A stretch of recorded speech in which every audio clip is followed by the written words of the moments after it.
Okay. Today's learning is L'Zecha Nishmas, Moshe ben Nachman Alevi, and all those that and Eretz Yisrael, and all those that paid for the schus and for the daf. We're up to daf Yud Gimel Amud Aleph, 3 lines into the page. Gufa. What we said yesterday. It's already starting.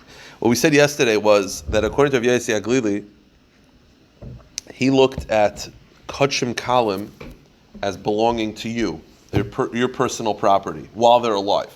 So if you dedicate a shlamim before you shecht it, it's yours. Meaning you could be mekadesh and isha with it. It has halachas that if you withhold information, right? The pasuk that Rabbi Yossi Aglili was referring to is, let's say I deposit this phone by you, and then you deny it falsely. You lie under oath that I gave it to you. You have to bring a carbon. The pasuk says Ma'al b'Hashem. Says the Gemara. Rabbi says, let's say the person deposited a shlamim by him.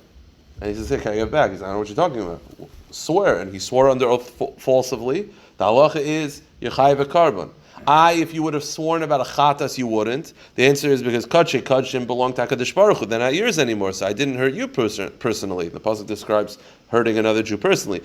Ma'al b'Hashem describes even kachim kalim. So Rabbi Yossi Aglili shita is kachim kalim belong to the person themselves. Now, what we said yesterday was not all kachim kalim are the same. We said yesterday that bechar during the times of the Beis Hamikdash is different. The reason being is because that's called matnas kahuna. That's the kachim kalim that were made by God as opposed to kachim kalim made by you. But now we're going to talk more about this, about which kachim kalim Rabbi Yossi Aglili was talking about and which not. Let's start the Gemara. So the Brisa starts off that Rabbi Yossi Aglili says all kachim kalim belong to you. Ben Azai says no. The Rabbi says hashlamim. Ben Azai says that Rabbi Yossi Aglili only was talking about shlamim, not all kachim kalim, shlamim. Okay.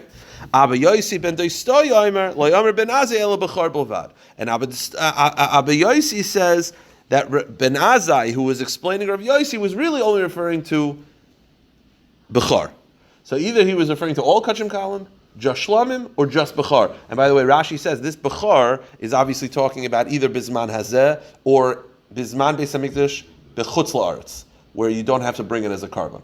So okay, so there's a machlokes as to how large of the scope was Rav Yossi Aglili referring to when he described kachim kalim as being personal property.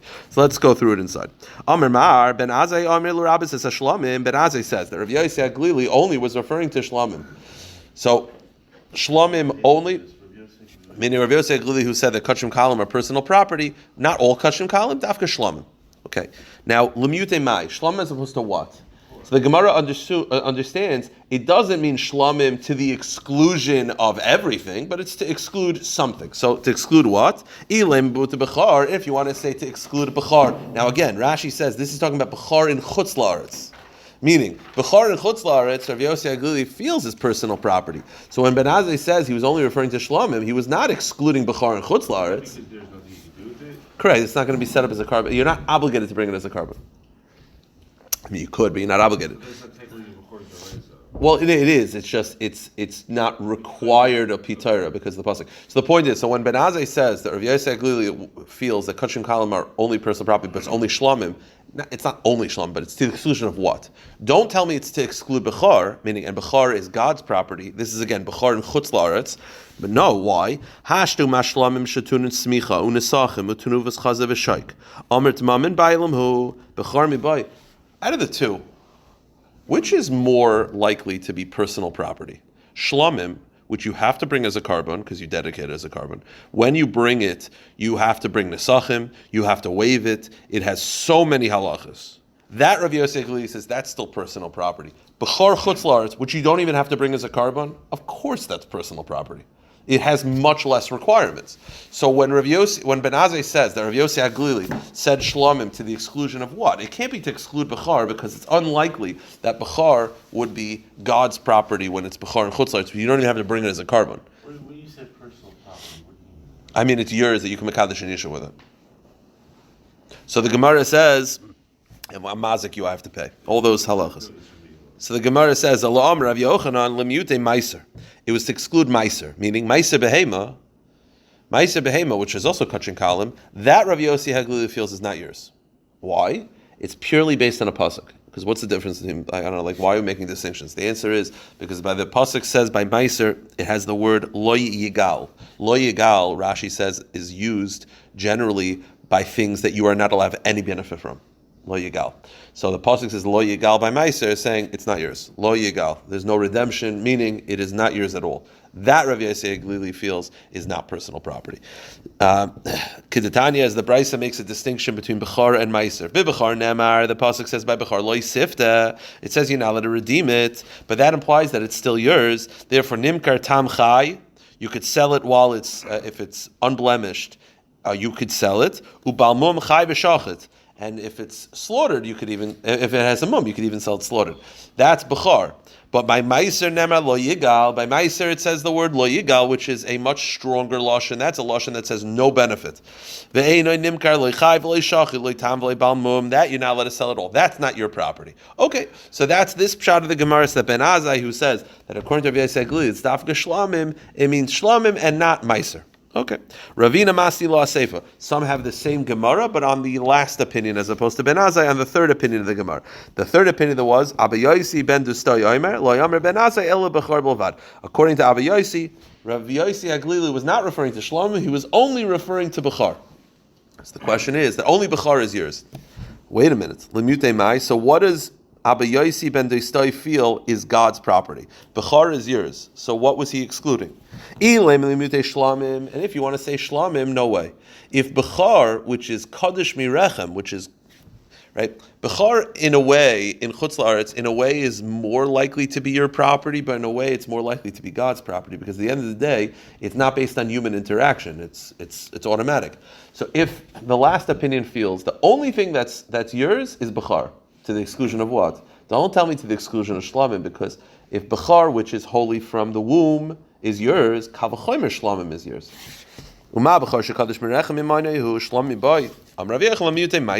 Rather, it means to exclude Ma'aser. I mean, the last opinion feels that according to Rabbi Yossi Haglili, Shlamim is yours. Bechar is yours. The only thing that's not yours is Ma'aser. Okay, it's the same Gemara, just on the third opinion. Kedetanya, bebechar nemer loisifta, v'nimkar tam chay balmum chay v'shachet, b'ma'aser nemer loyigav, v'nimkar loichay, loishachet, loitam loibalmum. Okay, now there is one last issue.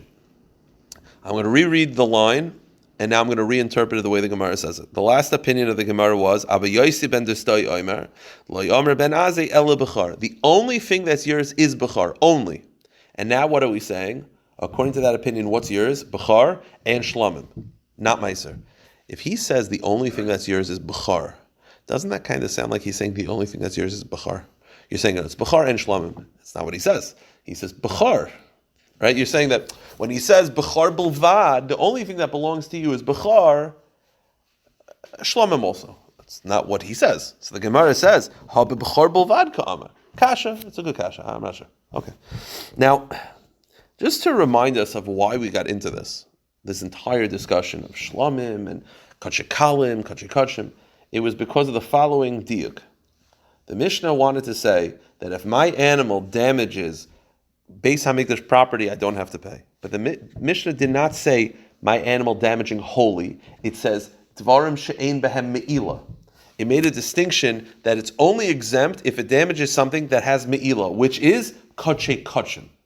Things that don't have me'ila, even if they're holy, you are going to have to pay. So the Mishnah, by using the terminology of me'ila, makes a distinction between kachei kachim and kachei kalim, because kachei kachim have me'ila, not kachei kalim. I read the Mishnah much simpler. Like the way to read the Mishnah is that holy property belongs to God, you don't have to pay. But the Me'ila thing is the real crux, because if you wanted to make the Mishnah a lot simpler, take out the word Me'ila, just say Kadosh. I don't have to pay for things that are Kadosh, but it says Me'ila. So you know what Rava says? Rava says, just read it differently. When the Mishnah says, I don't have to pay for things that don't have Me'ila, don't be so medayik. Me'ila is only Kachik Kachim, not Kachik Kalim. What type of Kachik Kalim? No. Nechasim Shein Ben Din Me'ila. It means things that are in the category of Me'ila, i.e. holy things. Meaning what the Mishnah is trying to say is basically, if my animal damages holy things, I don't have to pay. When it says Me'ila, it doesn't mean Me'ila. It means, it's like a category. It's like Me'ila is just a reference to holiness. You understand? It's like, someone mentions, I'm going into the Mizbeach, which meant, I don't know, I'm going to the base of English. I don't know. Like, you know what I mean? It's just trying, the word Me'ilah is not meant to be taken literally things that have Me'ilah, and if things that don't have Me'ilah, I do it. No. It just means things that are in the category of Me'ilah, i.e. holy things. No, it's just saying basically when it says Me'ilah, it's not to the exclusion of Kachikalim. It's just holy as opposed to mundane. Now, there's one issue with this, and I think this is the most obvious issue, which is, so say that. Right? If the Mishnah wanted to say that if my animal damages holy things, I don't have to pay, and it said Me'ilah, but it didn't mean Me'ilah, it meant holy. So just say holy. Like, be clearer. So the Gemara says, Umay niyu dehedit. So what is it trying to say? I only have to pay if it's mundane, as opposed to holy. So lisni hedit. So say that. Kasha. It's a good kasha. It's a kasha. Amr Rav Abba, Shlomim sheheziku, goyvim mibsaran ve'ina goyvim me'imurehen. Okay, the halach is like this. If my animal damage, we know that the first 3 times with a horn, the first 3 times I have to pay half damages. We've also seen there's a cap. The cap is the value of the damager's value. So let's say my ox, which is worth $100, damages your ox, completely destroys it. Your ox is worth $500, so I have to pay half, $250. Nope, you get $100. And by the way, you just take the ox. You get paid from the ox itself. So you just take my $100 ox. That's the rule. What if my ox is a shlomim? Okay, so I am now paying you. You're collecting from my animal. You're only allowed to collect from the parts of the shlomim that I could eat. You cannot collect from the parts that will be on the mizbeach. Let's say, think of an ox, just picture an ox in your head, a shlomim. There's going to be 20%, let's say, is going to be on the mizbeach. 80% are going to be able to be eaten. Let's just say, it's not like that because parts go to kahana, but let's just make it easy. 80 and 20. My animal damages your animal. You're collecting from the animal itself. You're going to take the 80%. You're not going to take the 20% that's supposed to be burnt on the mizbeach. So there's a problem with this. It's pretty posh. What am I? I'm supposed to get paid with chaylev? I'm supposed to get paid with the parts that are going to be burnt on the mizbeach? What am I going to do with that? Imagine if you wanted to pay a debt with something and you give them the debt and they're like, what is this? You're like, oh, it's the fats that are going to be burnt on the mizbeach. Well, can I eat it? No. Can I do anything with it? No. So what type of payment is this? So the Gemara says, Amr Rav Abba, Shlom sheziku, if my animal, which is a shlomim, damages, goyvim ibsar, and you're paid from the basar, which is going to be eaten, ve'ina goyvim me'imurehen, and you're not paid, the debt is not paid off with the sacrificial fats. So the Gemara says, Pshita, emur legavayasal. Of course not. Of course I can't pay you with the sacrificial fats. It's going to be on the mizbech. Well, what's the shayla? The answer is like this. This is the chiddush. Leitzricha, legoyvam ibsar and keneged emurehem. Here's the deal. Let's say I have, make it easy. Gavin's animal is worth $200. My shlomim animal is also worth $200. My animal completely destroys his animal. So I have to pay half damages, which is $100. So take half the cow, keep it. My worth $200, take half. Here's the problem.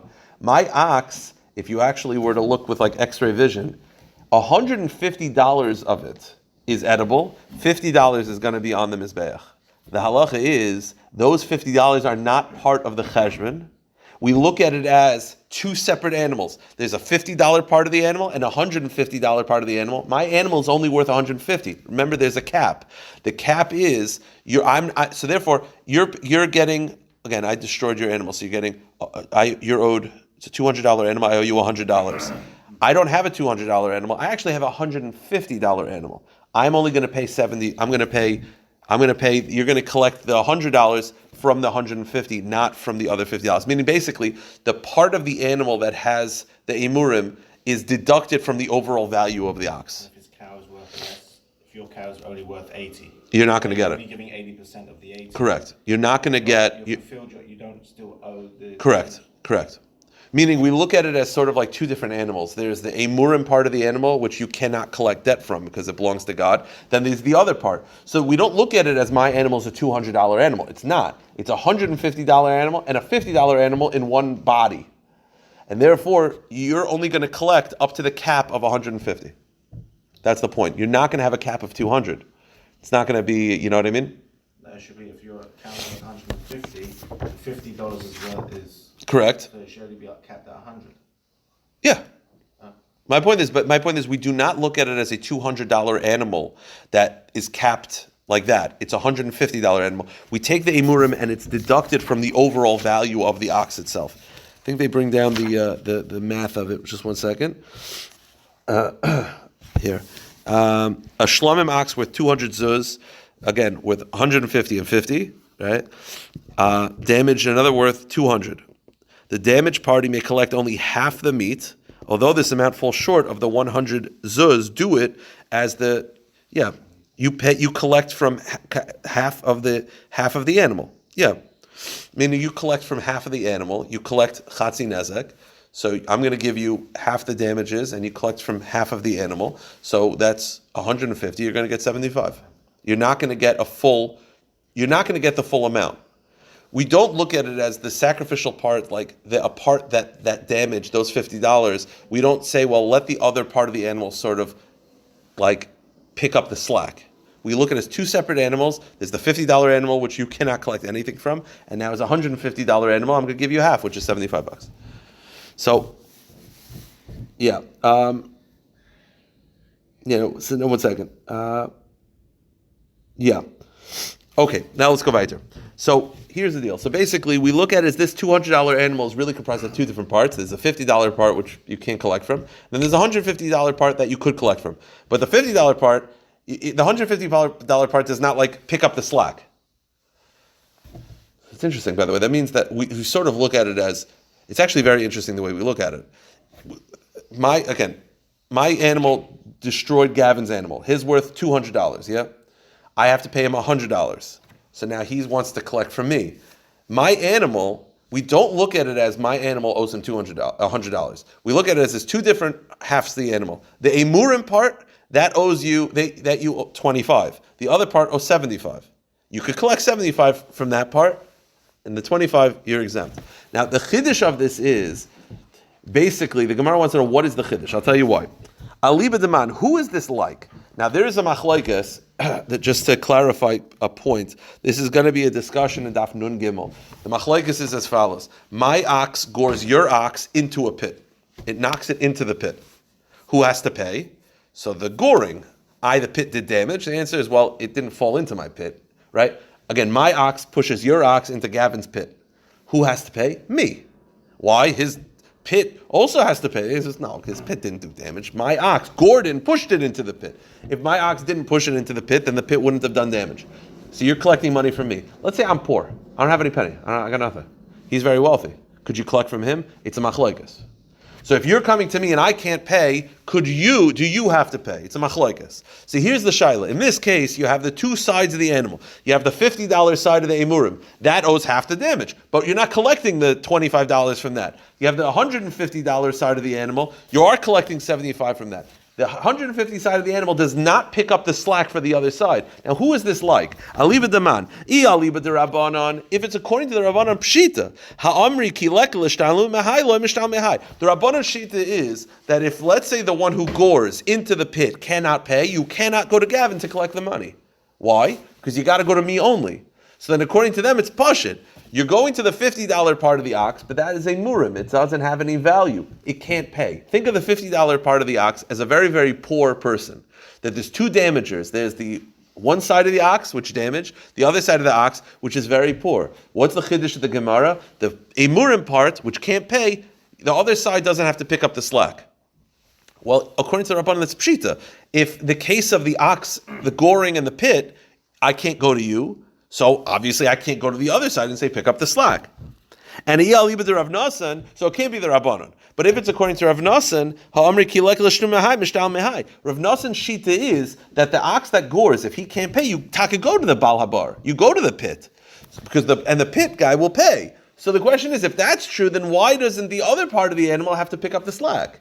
You understand what we're saying right now? You have this one ox, which it's worth $200, and it gores, it destroys your animal, worth $200. I have to pay $100. No, I don't. I'll tell you why. We look at it as my ox is actually two different oxen in one skin.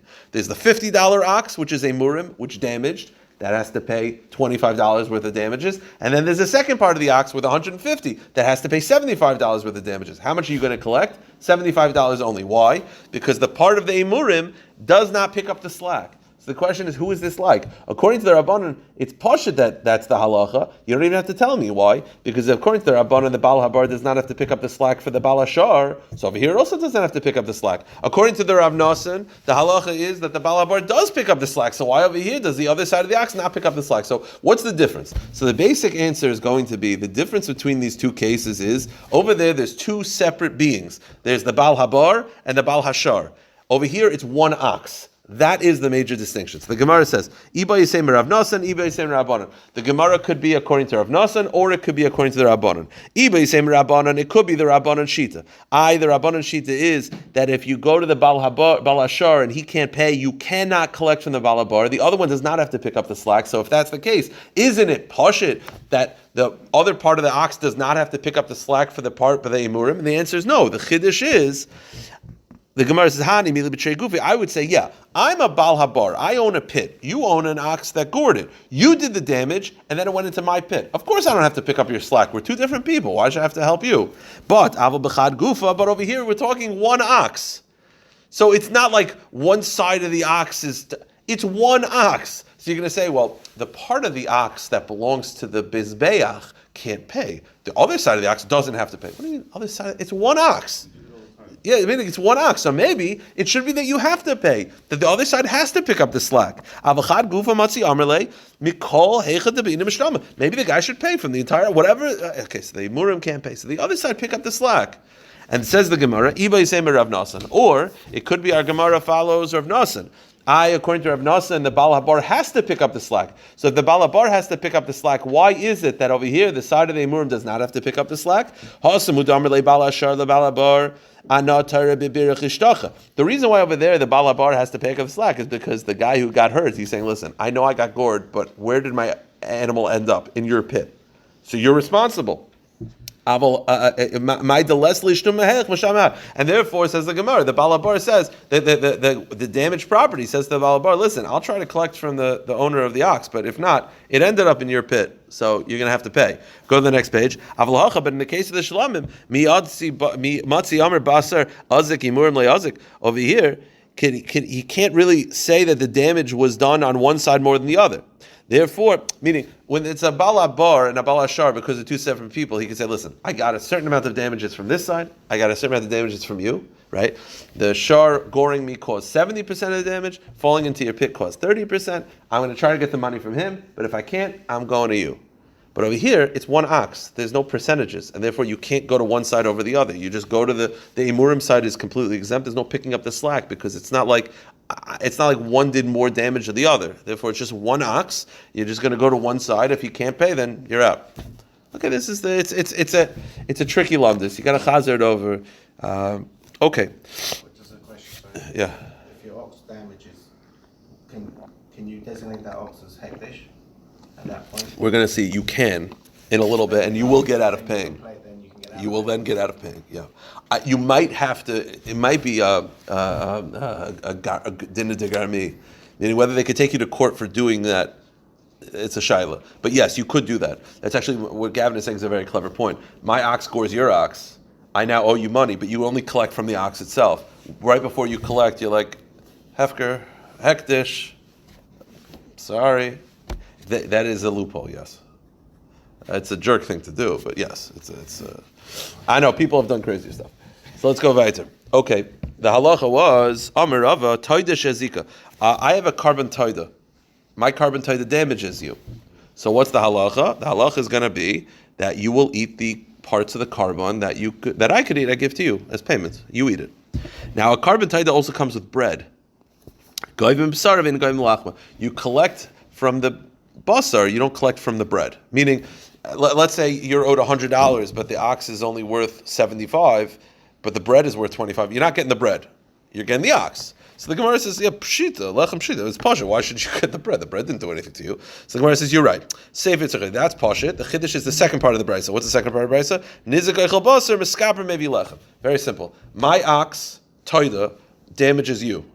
I pay you with the carbon toida, so you eat the carbon toida. I eat the bread. The chiddush is that I eat the bread and not you. You eat the meat, I eat the bread. So the Gemara says, Hanami pshita, of course it's pasha. Why should you eat? It's my carbon. Again, I can let someone eat from my carbon, so I'm going to let you eat my carbon taida as payment.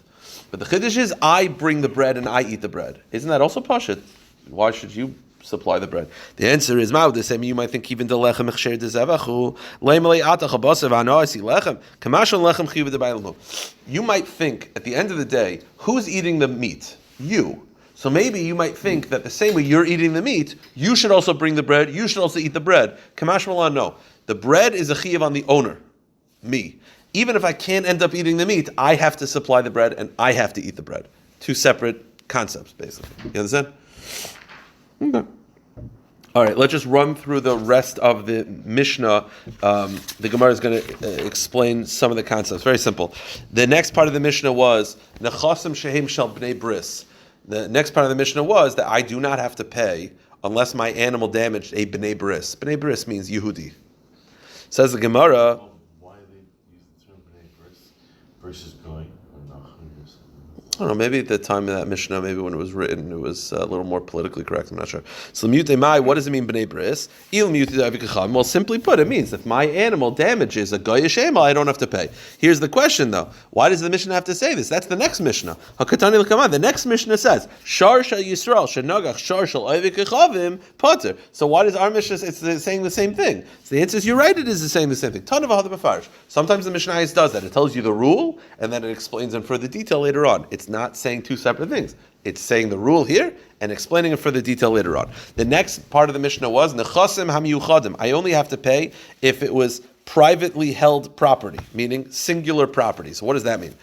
Lemutimai. What does that mean? Rabbi Yehuda lemutei za'im mesharcha hizik v'za'im mesharcha hizik. The case is like this. Basically, you actually, by the way, this cabin. Think of oxen as like cars that are driving. Both of your oxen are passing by my ox. I can't see for a second because my vision got blocked. All of a sudden, my ox got hurt. I don't know who, so I go to you. I'm like, you did it. And he's like, no, he did it. I'm like, one of you did it. The halacha is you don't split it. You're both pater. If I can't definitively prove who damaged me, so I say Menashe did it. Menashe's like, no, my Rabbi Zach did it. They're arguing. I'm like, listen, one of you did it. So split it. No. Nechasim yuchadim, you only pay when you could identify the damager. They're arguing about which shore did it? Yeah. Okay. He says, I say you hit my ox. He's like, no, the other guy hit it. I was just walking past. He's like, no, yours did it. I was just walking past. The halacha is, you're both pater, because I can't identify the damager. So if that's what the Mishnah is saying, the problem is Hatani l'Chaman, but that's the next Mishnah. The next Mishnah says, if both of them are claiming the other one did it, the halacha is they're both pater. So why does this Mishnah have to say when it's the next Mishnah? The answer is Tana v'Hadam Mefarish. Same answer. Our Mishnah is giving the rules, and then the next Mishnah is explaining it in further detail. Masi Santana prat l'nichsei hefker. The Brisa said that I only have to pay if the animal belongs to someone, not if it's hefker. You do not have to pay when it's hefker. Now the question, what is the case? Does that mean hefker damaged me or I damaged hefker? Think about it. Let's talk outside very simply. The Brisa says there is no payment when it's hefker, when the animal is hefker. Two options. My animal, hefker damaged me. Let's say my animal damaged hefker, and the chiddush is I don't have to pay. Pay who? The animal doesn't belong to anybody. A wild horse. My animal damages a wild horse. The price is I don't have to pay. Pay who? What the opposite? The wild horse damaged me, and the chiddush is I don't get paid.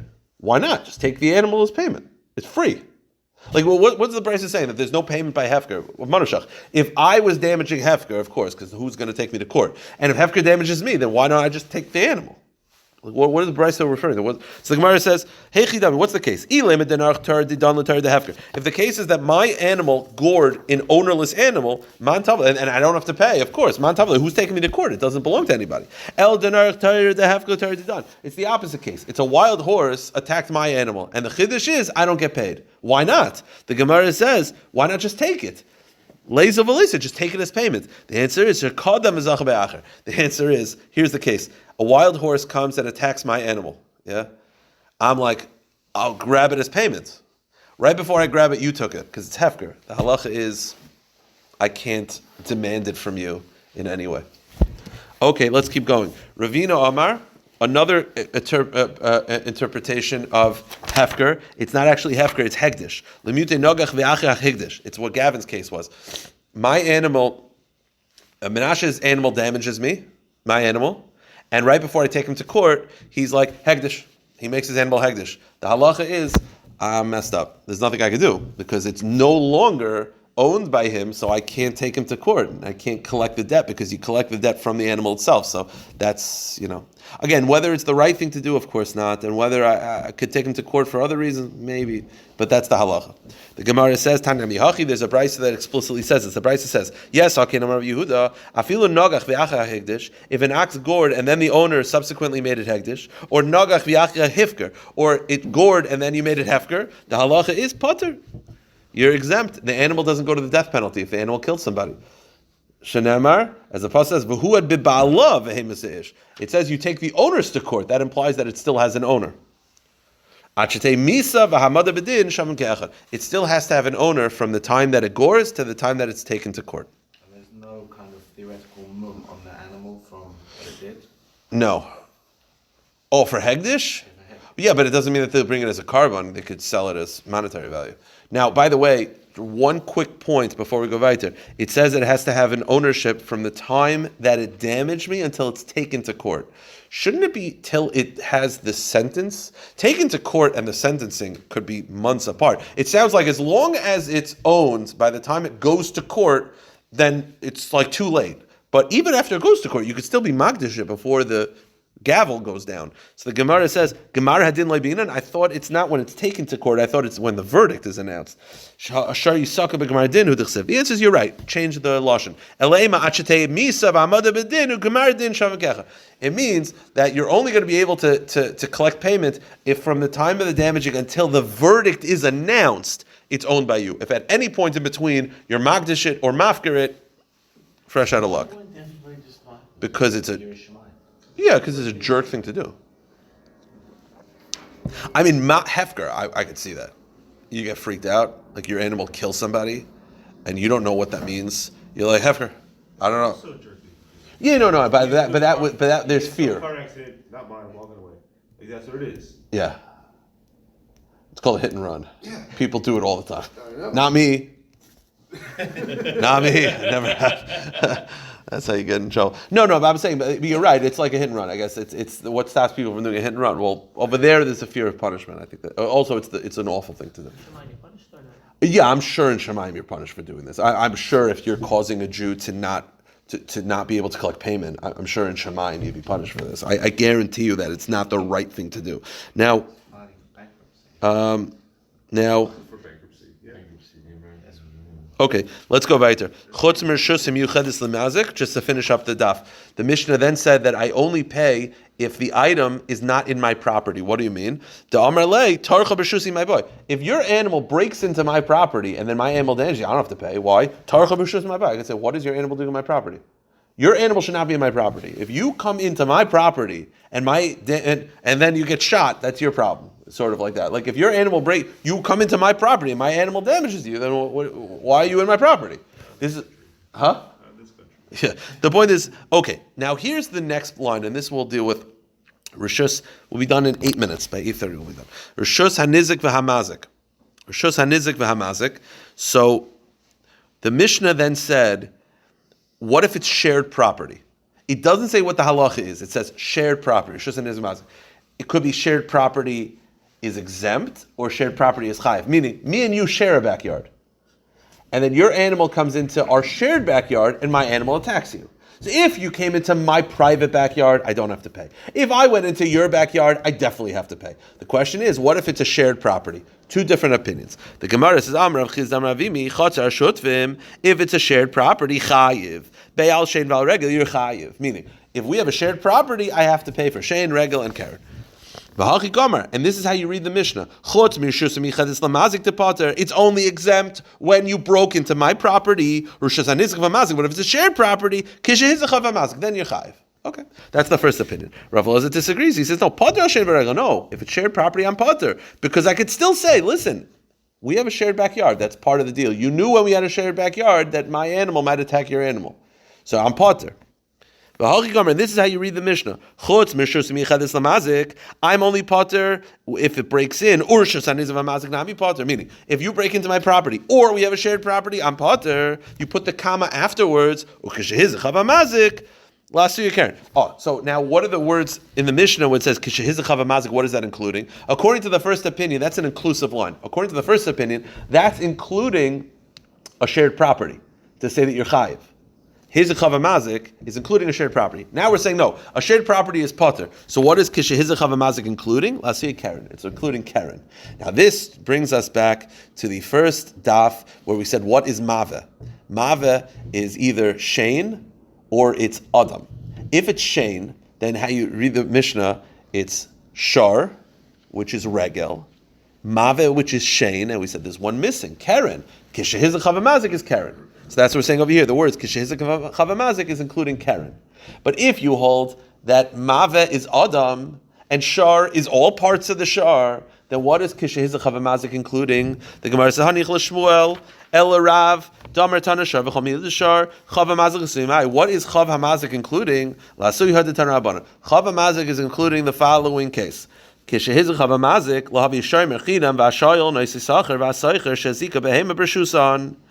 Okay, I'm a watchman, an unpaid watchman, a paid watchman, a borrower. Let's go borrower, it's the easiest one. I borrow an animal for you, and the animal, there's a damage that happens. We'll talk about exactly in a moment what happened. What's the payment? Tam mishalim chatzei nezek. If the animal for the first 3 times I pay half, mum mishalim nezek shalim. And if it was after 3 times I pay full. Nifritza halayla. However, if the wall that was holding in the animal broke at night, so it's an onus or pursua listim v'yatzaseka potter. I'm onus. I don't have to pay. Now here's the last point, and we'll end with this. We just said that if I borrow an ox from you, and then a damage happens, the first 3 times I pay half. Who damaged? Who got damaged? I borrow Bessie. We'll call her Bessie. I borrow an ox, Bessie. I have my own oxen. I borrow Bessie. A damage happens.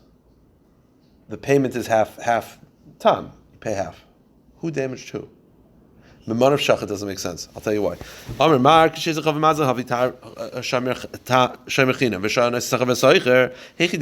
the case?